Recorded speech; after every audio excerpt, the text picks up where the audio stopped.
The Forbidden Temple.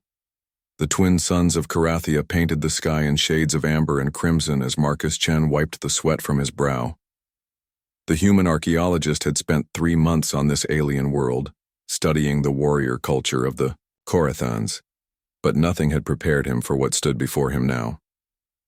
The Temple of Eternal Flames rose from the crystalline desert like a monument to war itself. Its obsidian spires twisted skyward, each one carved with the history of 1,000 battles. Marcus adjusted his environmental suit and checked his translator module.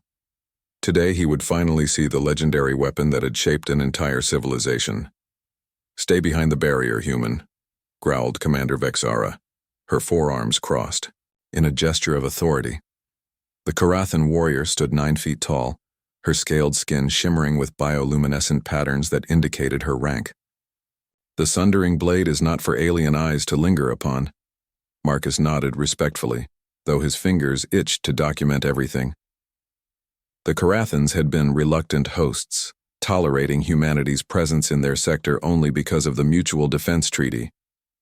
They viewed humans as soft, weak creatures who relied too heavily on technology, rather than honor and strength. The temple's interior was a masterpiece of military architecture. Pillars of volcanic glass reflected the eternal flames that gave the structure its name. These fires had burned for over a millennium, fed by underground gas vents that the Karathans considered sacred. The air hummed with an energy that made Marcus's instruments go haywire. At the chamber's heart, upon a pedestal of meteoric iron, lay the sundering blade. Marcus's breath caught. The weapon was beautiful in its simplicity, a double-edged sword, with a crystalline blade that seemed to absorb light rather than reflect it. Ancient runes covered its surface, shifting and changing as he watched. "Magnificent," Marcus whispered, his academic excitement overwhelming his caution. He took a step forward, crossing the ritual barrier without thinking. The reaction was immediate. Every Korathan in the chamber drew their weapons, the sound of unsheathing steel echoing off the walls. Vexara's eyes blazed with fury as she grabbed Marcus by the collar, lifting him effortlessly off the ground. "Blasphemer," she snarled. "You dare approach the sacred blade? You are not worthy to breathe the same air." "I apologize," Marcus gasped. "I meant no disrespect. I'm just trying to understand." "Understand?" Another warrior, decorated with scars from countless battles, spat on the ground. "What could a soft-skinned human understand about warrior tradition? Your species knows nothing of true combat hiding behind your machines and computers." Vexara dropped Marcus roughly. "Leave, now. Your research privileges are revoked. Be grateful we don't execute you for this insult." Humiliated but fascinated, Marcus retreated. However, his translator had picked up something interesting during the confrontation. The ancient runes on the blade weren't Korathan at all. They were older, far older, written in a script he'd seen only once before, in ruins predating both human and Korathan civilization. That night, Marcus couldn't sleep. His mind raced with possibilities. The sundering blade might not be a Korathan artifact at all, but something left behind by the mysterious architects, the precursor race that had seeded the galaxy with inexplicable technology. Against his better judgment, Marcus decided to return. He waited until the temple guards changed shifts, then used his archaeological clearance codes to access the maintenance tunnels. The Korathans might be superior warriors, but they often overlooked the mundane details that humans excelled at exploiting. The temple was different at night. The eternal flames cast dancing shadows that seemed almost alive. Marcus moved carefully, his stealth suit masking his heat signature. He'd studied the patrol patterns for weeks, timing his approach perfectly. The chamber of the sundering blade was empty, protected only by its reputation and the zealous faith of its guardians. Marcus approached slowly, his heart pounding. Up close, the weapon was even more remarkable. The crystalline blade contained what looked like flowing starlight, patterns that reminded him of galactic spiral arms. Just a quick scan, he told himself, pulling out his analysis equipment. But as he leaned closer, something extraordinary happened. The runes on the blade began to glow, pulsing in rhythm with his heartbeat. Unable to resist, Marcus reached out and touched the sword's hilt. The world exploded into light. Energy surged through him. Not painful, but overwhelming, like trying to drink from a waterfall. The blade lifted from its pedestal, floating in the air as symbols he couldn't read streamed across his vision. He felt connected to something vast and ancient, a consciousness that had been waiting eons for this moment. Then, as suddenly as it began, the connection severed. The blade clattered back onto its pedestal, and Marcus found himself on his knees, gasping. His hand tingled where he'd touched the weapon, and when he looked down, faint symbols glowed beneath his skin before fading. "Intruder!" The shout shattered his daze. A young guard had entered the chamber, eyes wide with shock and rage. Within seconds, alarms blared throughout the temple. Marcus scrambled to his feet as warriors poured in from every entrance. "Sacrilege!" Vexara's voice boomed as she stormed into the chamber, her eyes fixed on Marcus with murderous intent. "You dare defile our most sacred relic with your unworthy touch?" "Wait," Marcus said, holding up his hands. "Something happened." The blade responded, "Lies." She backhanded him, sending him sprawling. "The sundering blade chooses only the greatest warriors. It has remained dormant for 300 years, waiting for one worthy of its power. You are nothing but a weak, pathetic human who knows nothing of true strength." The warriors surrounded him, weapons drawn. Marcus's mind raced. The blade had definitely reacted to him, but how could he prove it? The Korathans' entire worldview was built around strength and combat prowess. In their eyes, humans were clever, but ultimately inferior. "Let me touch it again," Marcus said desperately. "If nothing happens, I'll accept whatever punishment you decree. But if the blade responds..." The chamber fell silent. The suggestion was so audacious that even Vexara paused. To allow a human to deliberately touch their most sacred artifact was unthinkable. Yet the alternative was admitting that something impossible had already occurred. An elderly Korathan emerged from the shadows. High Priest Thexvar, keeper of the temple's ancient knowledge.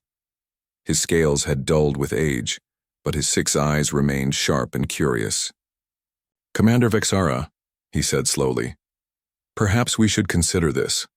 The ancient texts speak of the blade choosing its wielder in ways we cannot predict. If the human lies, he dies. If he speaks truth..." "It's impossible," Vexara snarled. "No human could be worthy." "Then you have nothing to fear," Thexvar replied.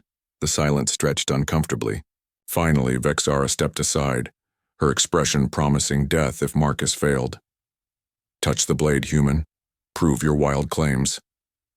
Marcus approached the pedestal again, aware that dozens of weapons tracked his every move. His hand trembled as he reached out, fingers inches from the hilt. What if it had been his imagination? What if... The moment his skin made contact, the blade erupted with blinding radiance. The crystalline structure sang, a harmonic resonance that shook the entire temple. Ancient mechanisms dormant for millennia groaned to life. The eternal flames roared higher, turning from orange to brilliant white. Marcus felt the connection, again stronger this time. Knowledge flooded his mind, not words but pure understanding. The blade wasn't just a weapon.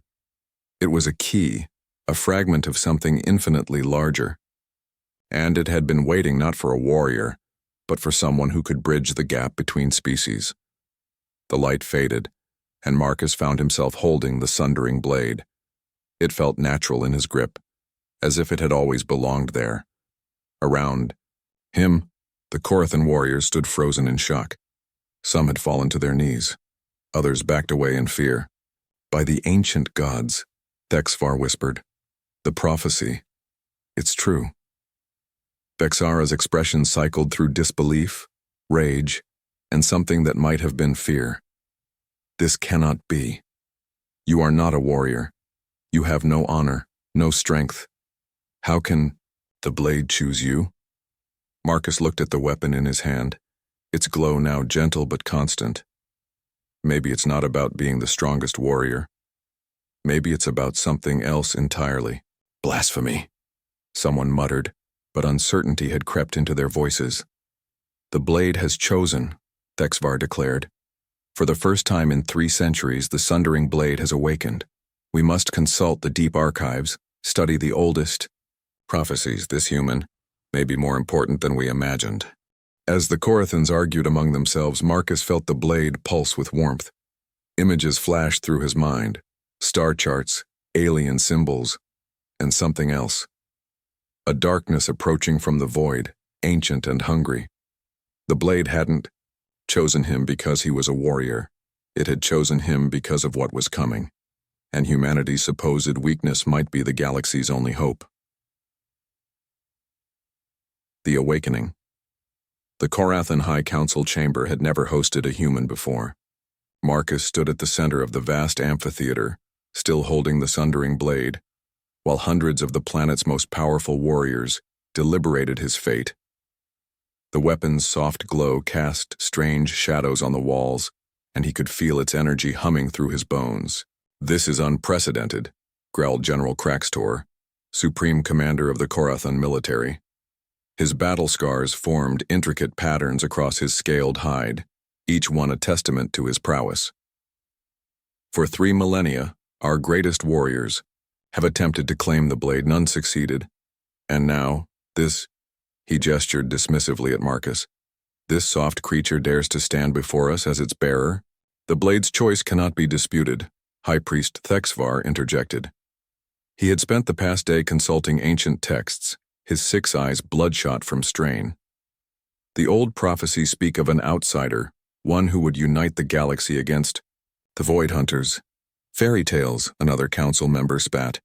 "The Void Hunters are myth, stories to frighten younglings." Marcus cleared his throat. The simple sound drew every eye in the chamber. The blade pulsed in his hand, and suddenly his voice carried with supernatural clarity. "They're not myths. I can feel them. The blade, it's showing me things." "What things?" Vexara demanded. Despite her initial hostility, the commander had become his reluctant guardian, duty-bound to protect the blade's chosen wielder. Marcus closed his eyes, letting the weapon's consciousness flow through him. A fleet, massive, moving through dark space between galaxies. They consume entire solar systems, leaving nothing but void in their wake. "They're coming here." The blade was created to stop them. The council erupted in debate. Some called him a liar, others demanded proof. Through it all, Thexvar studied, him with ancient eyes. "Show us," the high priest said quietly, but his words cut through the chaos. "If the blade truly speaks to you, demonstrate its power." Marcus looked at the weapon uncertainly. During his connection with it, he'd sensed vast capabilities, but actually using them was another matter. He focused on the blade, trying to communicate with whatever intelligence dwelt within. The response was immediate. The crystalline blade flared to life, projecting a holographic star map above the council chamber. The image showed their galaxy, but something was wrong. At the outer edge, entire sectors were simply gone. Not destroyed, but erased, as if they had never existed. "By the gods," someone whispered. The darkness was spreading slowly but inexorably toward the galactic core. "This is what the blade was created to fight," Marcus said. "Not by your ancestors, but by the ones who came before, the architects. They faced this threat once and barely survived. They left weapons like this scattered across the galaxy, waiting for the Void Hunter's return." "Even if this is true," Kraxtor rumbled, "what can one blade do against such a force? And why would it choose a human to wield it?" The question hung in the air. Marcus had wondered the same thing. He wasn't a warrior. He'd never been in a real fight. But as he held the blade, understanding dawned. "Because humans think differently," he said slowly. "You Korathans are the galaxy's greatest warriors. Your courage and strength are legendary, but you think in terms of honor and single combat. The Void Hunters don't fight that way. They're not an enemy you can challenge to ritual combat." He gestured with the blade, and the hologram shifted, showing tactical displays. "They're a virus, a consuming darkness. Fighting them requires not just strength, but adaptability, innovation, the willingness to break rules and think beyond tradition. things humans excel at. You insult our intelligence, Vexara said, but there was less heat in her words. No, Marcus replied. I'm saying we need to work together. Korathan strength and human creativity. That's what the blade is trying to tell us. It's not about one chosen warrior saving the galaxy. It's about unity. The council fell silent. The hologram continued to display the advancing darkness, each moment showing more systems vanishing into the void. Finally, Thexvar spoke. There are deeper archives, vaults sealed since the founding of our civilization. If the human speaks truth, we may find answers there.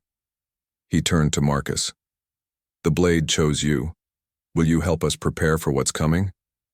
Marcus nodded. The weight of responsibility was crushing, but the blade's presence in his mind was reassuring. It had waited eons for this moment, for someone who could bridge the gap between species. I'll do whatever it takes. Over the following weeks, Marcus underwent a transformation. The blade didn't just grant him knowledge, it began changing him, physically. His reflexes sharpened to superhuman levels. His mind processed information at incredible speeds. When Korathan warriors challenged him to prove his worth, he found himself moving with impossible grace, the blade anticipating and countering every attack. But the real breakthrough came when they accessed the deep archives. Hidden beneath the temple, these vaults contained technology that predated both species. Marcus discovered he could interface with it directly through the blade, unlocking secrets lost for millennia. The Void Hunters aren't invaders in the traditional sense, he explained to the assembled War Council.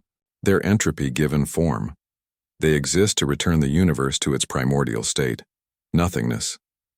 The architects developed weapons to fight them, but realized no single species could win alone. He activated another hologram, showing a network of hidden installations across the galaxy. The blade isn't just a weapon, it's a key to activate these defenses, but they require specific genetic markers to function. Human intuition, Korathan strength, vegan telepathy, dozens of species, all necessary. You're suggesting an alliance, Kraxtor said, his tone indicating what he thought of that idea. The Korathans stand with inferior races? Not inferior, Marcus corrected. Different. Each species evolved to excel at different things. The architects knew this. They designed their defenses to require cooperation. As if responding to the discussion, the blade pulsed urgently. Marcus's eyes widened as new information flooded his consciousness. They're accelerating. The Void Hunters, something has drawn their attention to this sector. What? Vexara demanded. Marcus's face paled. Me. When I activated the blade, it sent out a signal. They know we've found one of the weapons. They're coming here first. The council erupted in chaos, but Thexvar's voice rose above the din. How long? 6 months, maybe less. Marcus gripped the blade tighter. We need to start preparing now, and we need to contact the other species, all of them. The Korathans have stood alone for millennia, Kraxtor declared. We will not... His words were cut short as proximity alarms screamed throughout the city. Every warrior in the chamber reached for their weapons, as tactical displays showed an unknown object entering the system at impossible speeds. That's not possible, someone said. Nothing can travel that fast through normal space. Marcus felt. The blade's consciousness merged deeper with his own. Knowledge and understanding flooded through him. It's a scout. Void Hunter reconnaissance. They're mapping our defenses. The object, if it could be called that, defied conventional sensors. It appeared as a sphere of absolute darkness, absorbing all electromagnetic radiation. As they watched, it began deploying smaller spheres, each one heading toward a different planet in the system. All fleets engage, Kraxtor commanded. Destroy those things. Wait, Marcus shouted. The blade was screaming warnings in his mind. Don't attack them directly. They feed on energy. Your weapons will only make them stronger. Then what do? You suggest, human? Vexara asked. Marcus closed his eyes, letting the blade guide him. Ancient battle strategies and technical specifications flooded his awareness. When he opened them again, they glowed with the same inner light as the blade. We Need to modify your weapons. The blade can show your engineers how, and we need to evacuate the outer colonies. Now, he turned to the tactical display. Those scouts are marking targets. The main fleet will follow their trail. Evacuate? A council member laughed bitterly. Korathans do not flee. Then Korathans will die, Marcus snapped, the blade amplifying his voice. Pride won't save you from entropy itself. We need time to prepare, to gather allies. Every life we save today is a warrior for tomorrow's battle. The room fell silent. Finally, Kraxtor nodded slowly. What do you need? Marcus felt a surge of relief. Access to your shipyards, your fastest vessels, and diplomatic codes for every species in the galaxy. The blade contains instructions for weapons that can actually harm the Void Hunters, but we'll need resources from a dozen different worlds to build them. And if they refuse to help? Vexara asked. Marcus looked at the advancing scouts on the display. One had already reached the system's outer planet, and they watched in horror as the world simply ceased. Not destroyed, not consumed, but erased from existence as if it had never been. Then we all die alone, he said quietly. But I don't think they'll refuse. Not once they see what we're facing. The next months transformed Korathan society. Ancient traditions gave way to desperate innovation. Warriors who had never worked, alongside other species, found themselves collaborating with human engineers, vegan telepaths, and dozens of other races. The blade guided it all with Marcus as its conduit, but he could feel the pressure building. Each use of the blade's power took its toll. He was changing, becoming something neither fully human nor entirely other. Sometimes, in quiet moments, he could hear the whispers of the architects, the long-dead race that had created these weapons as their final legacy. The Void Hunters cannot be defeated, the whispers said. Only delayed. Each cycle, they return stronger. Each time, the galaxy must unite or fall. You are not the first to bear this burden. You will not be the last. As the Void Hunter fleet drew closer, as defensive installations came online across 100 worlds, as former enemies learned to fight side by side, Marcus understood the true weight of his responsibility. The blade hadn't chosen him to be a hero. It had chosen him to be a catalyst. The real battle was not against the Void Hunters, but against the pride and prejudice that kept the galaxy's species divided. And that war had only just begun. The true warrior, the void between stars, had never seemed so alive with malevolent purpose. Where once there had been the comfort of distant suns, now there was only creeping darkness. The Void Hunter fleet had arrived in force, a tsunami of entropy that devoured light itself. Marcus stood on the bridge of the United Fleet's flagship, the Korathan dreadnought Honor's Edge, his hand never leaving the sundering blade's hilt. Around him, a scene that would have been impossible just a year ago played out. Korathan warriors worked alongside human tacticians, vegan telepaths coordinated with Xerian engineers, and a dozen other species manned stations designed for their unique abilities. Contact in 30 seconds, Vexara announced from her command position. The Korathan commander had become his staunchest ally, her initial prejudice transformed into fierce loyalty. All ships report ready, blade weapons charged and online. The blade weapons were Marcus's innovation, or rather, the Sundering Blade's gift to the galaxy.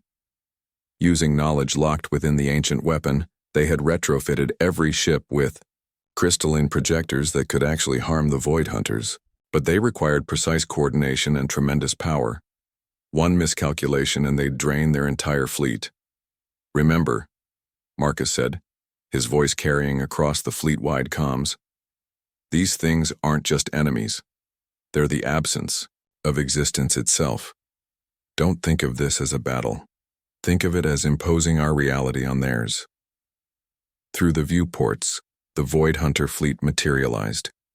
If that word could apply to things that existed as tears in the fabric of space-time. Massive spheres of absolute darkness, each one large enough to swallow moons, surrounded by swarms of smaller entities that defied geometric description. Architects preserve us, someone whispered. The blade pulsed in Marcus's hand, and suddenly he wasn't just on the bridge. His consciousness expanded, connecting to every blade weapon in the fleet, to the network of defensive installations across the galaxy, to the ancient mechanisms the architects had left behind. He was everywhere and nowhere, a conduit for forces beyond comprehension. "Fire," he commanded, his voice echoing across dimensions. The united fleet erupted in synchronized fury. Beams of crystallized reality lanced out, each one a thread of existence itself weaponized against non-existence. Where they struck the Void Hunters, space itself screamed. The enemy's response was immediate and horrifying. Entire squadrons simply ceased to exist, wiped from reality as if they had never been. But for every ship lost, the blade weapons adapted, learning, evolving. This was human adaptability merged with Korathan determination, multiplied by the unique strengths of a dozen species. "Sector 7 is collapsing," a Xerian engineer reported, compensating with dimensional stabilizers. Marcus felt the strain. The blade was drawing on his life force, using him as a conduit for energies no mortal form was meant to channel. But he held on, guided by visions of what failure would mean. A galaxy devoured, all life returned to the void. "Human," Crackster's voice boomed across the command deck. The old general had taken personal command of the warrior contingents. "The blade shows weakness. There." Marcus perceived what the general had noticed. The Void Hunters weren't a unified force, but a collective consciousness. And at their center, hidden within the largest sphere, was something that pulsed with anti-light. Their core, their anchor to this reality. "All ships, new target," Marcus commanded. "We need to reach that core, but it'll require a warrior's death," Vexara finished. She turned to face him, her expression resolute. "The Korathans understand sacrifice, Marcus Chen. As do humans, it seems. What do you need?" The plan that formed wasn't his alone. It came from the blade, from the collective tactical genius of every species in the fleet, from the desperate creativity that arose when extinction was the only alternative. It was beautiful in its audacity and terrible in its cost. "We need to create a reality bubble," Marcus explained rapidly. "Push through their defenses using pure existence itself, as a weapon. But it'll require someone to manually guide it. Someone connected to the blade." "You mean you?" Vexara said flatly. Marcus nodded. There was no other way. The blade had chosen him as its bearer, its bridge between species. Only he could maintain the connection while navigating the twisted non-space of the Void Hunter core. "This is unacceptable." Thexavar's hologram materialized on the bridge. The High Priest had remained on Korathia, coordinating planetary defenses. "If you fall, the blade will choose another," Marcus interrupted. "That's what it does. That's what it's always done. But right now, it needs someone who can think beyond traditional warfare, someone who can break rules." He smiled, grimly. "Someone human." The next hour was controlled chaos. Every ship in the fleet reconfigured for a single, desperate assault. The blade weapons were overcharged past all safety limits. Non-combat vessels evacuated to the system's edge. And at the center of it all, Marcus stood in a specially modified fighter craft. The sundering blade now physically merged with the ship's systems. "You don't have to do this alone," a voice said. Marcus turned to find a figure in modified armor stepping into the fighter. Vexara had shed her commander's regalia for combat gear. "I swore to protect the blade's bearer. That oath doesn't end, because things get difficult." Before Marcus could protest, more figures appeared. Craxator, despite his age. A human engineer named Sarah who'd helped design the blade weapons. A vegan telepath who'd become instrumental in coordinating the fleet. Warriors, scientists, and diplomats from a dozen worlds. "You united us," Sarah said simply. "We're not letting you face this alone." Marcus felt something break inside him. Not despair, but the last walls between species, between warrior and scholar, between strength and wisdom. This was what the blade had truly been seeking. Not a single hero, but unity itself. "All right," he said, his voice thick with emotion. "Let's end this. Together." The assault began like a symphony of defiance. The united fleet carved a path through the Void Hunter swarms, reality itself weaponized against entropy. Ships died by the dozens, but for each loss the survivors fought harder. Korathan battle songs merged with human tactical chatter, creating a harmony of purpose that transcended species. Marcus's fighter, escorted by the finest pilots in the galaxy, punched through defensive screens that should have been impenetrable. The blade's power enveloped them in a bubble of crystallized existence, protecting them from the worst effects of non-space. But the strain was enormous. Marcus could feel his body beginning to break down at the cellular level. "Hold on," Vexara said, placing her scaled hand over his on the blade's hilt. "Draw from us all." And suddenly he wasn't alone in the connection. Every member of his impromptu crew added their strength to his. The Vegan telepath created mental bridges. The human engineer optimized power flow. Kraxtor's warrior spirit became an anchor against the void. Together they were more than the sum of their parts. The Void Hunter core loomed before them, a sphere of absolute negation that hurt to perceive. Marcus could feel its hunger, its desire to return everything to primordial nothingness. But he could also sense something else. Fear. For the first time in eons, the Void Hunters faced something they couldn't simply erase. "Now!" Marcus shouted. The fighter dove into the core, reality twisted, screamed, shattered, and reformed. The blade's power erupted in a nova of pure existence, flooding the Void Hunter consciousness with the one thing it couldn't tolerate: life itself. Love, hope, creativity, courage, all the things that made existence worthwhile, channeled through an artifact designed by a race that had refused to go quietly into the dark. The feedback was overwhelming. Marcus felt his consciousness scatter across dimensions, touching every life in the galaxy. He saw Korathan children playing in temple gardens, human colonies building new worlds, vegan meditation circles maintaining galactic peace. Countless species, countless lives, all connected in a web of existence that the Void Hunters could never truly break. "This is why," the blade whispered in his mind. "This is what the architects knew. Existence isn't about strength, or intelligence, or technology. It's about connection, unity, the willing sacrifice of one for all and all for one." The Void Hunter core began to collapse, not destroyed but transformed. Where once there had been entropy incarnate, now there was potential. The darkness didn't disappear. It became the space between stars, the pause between heartbeats, the necessary shadow that gave meaning to light. Marcus felt himself fading. The strain had been too much.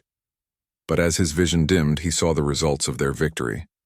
The Void Hunter fleet was retreating, not in defeat, but in transformation. They would return to the void between galaxies, but no longer as destroyers. They had been given something they'd never possessed before: choice. "You did it," Vexara said, her voice distant. "You showed them another way." "We did it," Marcus corrected. His hand was still on the blade, but he could feel it separating from him, seeking its next bearer. "All of us, together." As consciousness slipped away, Marcus's last sight was the blade floating free in the fighter's cabin.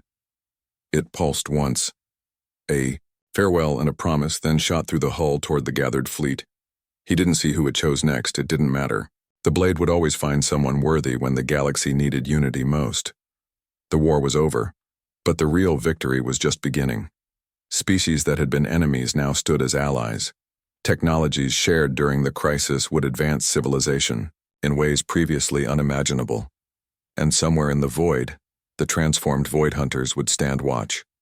No longer entropy's servants, but guardians against something worse that might one day emerge from the spaces between realities.